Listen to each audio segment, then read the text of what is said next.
అభ్యర్థుల ఎంపికలో చారిత్రాత్మక మార్పులు చేశామంటున్న వైసీపీ అధ్యక్షుడు జగన్ సొంత జిల్లాలో వ్యూహం లేకుండా తప్పిదం చేశారా? కడప ఎంపీగా తిరిగి అవినాష్ రెడ్డిని ప్రకటించి అతి ధీమా ప్రదర్శించారా? ఇప్పుడు అదే సీటు నుంచి ప్రత్యర్థులుగా వైఎస్ షర్మిల, వైఎస్ వివేక భార్యల పేర్లు వినిపిస్తూ ఉండటంతో అధికార పక్షంలో గుబులు రేగుతోందా?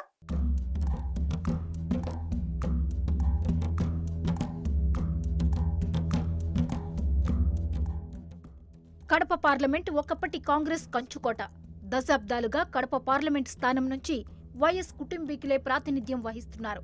1989, 1991, 1996, 1998లో దివంగత వైఎస్ఆర్ ఎంపీగా 4 సార్లు గెలిచారు.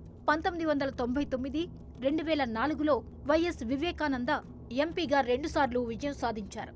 ఇక ఆ తర్వాత 2009లో కాంగ్రెస్ నుంచి, 2012 బైపోల్స్లో వైసీపీ తరపున జగన్ 2 సార్లు విజయం సాధించారు. ప్రస్తుతం వైఎస్ అవినాష్ రెడ్డి కడప ఎంపీగా రెండోసారి ప్రాతినిధ్యం వహిస్తున్నారు. వైఎస్ అవినాష్ మూడోసారి వైసీపీ అభ్యర్థిగా పోటీకి సిద్ధమయ్యారు. అయితే దివంగత వైఎస్ వారసుణ్ణి నేనే అంటున్న జగన్ కు కడపలో గత వైభవం కష్టమే అంటున్నారు. వైఎస్ ఉన్నప్పుడు ఆయన రాష్ట్ర రాజకీయాల్లో బిజీగా ఉంటే జిల్లా రాజకీయ వ్యవహారాలన్నీ వివేకానందరెడ్డి కనుసన్నల్లోనే నడిచేవి.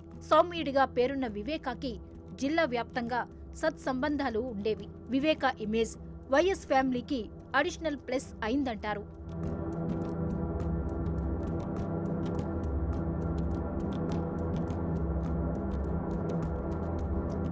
అలాంటి వివేకానందరెడ్డి హత్యకు గురై 5 ఏళ్లవుతోంది. ఆ కేసు విచారణలో అతి గతి లేదని వివేకా కుమార్తె వైఎస్ సునీత ఏపీలోని జగన్ ప్రభుత్వానికి వ్యతిరేకంగా న్యాయ పోరాటం చేస్తున్నారు. ఆమెకు పీసీసీ అధ్యక్షురాలు, జగన్ కి స్వయాన చెల్లెలు అయిన షర్మిలారెడ్డి మద్దతిస్తున్నారు. మరోవైపు వివేకా హత్య కేసులో అవినాష్ రెడ్డితో పాటు ఆయన తండ్రిని నిందితులుగా చేర్చింది సీబీఐ. అన్న జగన్తో విభేదించిన షర్మిల, సునీతలు జగన్ అవినాష్ లక్ష్యంగా చేస్తున్న మాటల యుద్ధం ఏపీతో పాటు సొంత జిల్లా కడపలోనూ కాకరేపుతోంది. కడప ఎంపీగా కాంగ్రెస్ పార్టీ నుండి షర్మిల పోటీ చేస్తున్నారనే ప్రచారం రాజకీయ ప్రకంపనలు సృష్టిస్తోంది. మరోవైపు టీడీపీ నుంచి వివేకా సతీమణి సౌభాగ్యమ్మ పోటీ చేస్తున్నారంటూ జరుగుతున్న ప్రచారంతో కడప రాజకీయం పీక్స్కు చేరింది.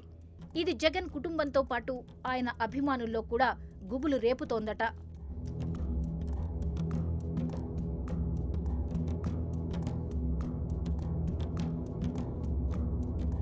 షర్మిల, వివేకా కుటుంబ సభ్యులు కడప ఎంపీగా పోటీలో నిలిస్తే అవినాష్ లక్ష్యంగా విమర్శల దాడి ఏ రేంజ్లో ఉంటుందో చెప్పనవసరం లేదు.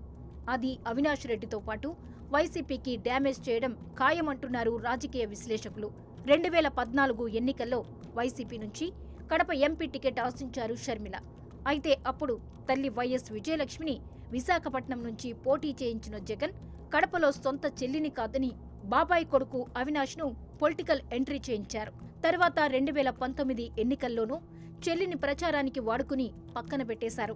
ఆ కసితో ఉన్న వైఎస్ షర్మిల ఈసారి కడప ఎంపీగా వైఎస్ అవినాష్ రెడ్డి గెలవకూడదని పట్టుదలగా ఉన్నారట.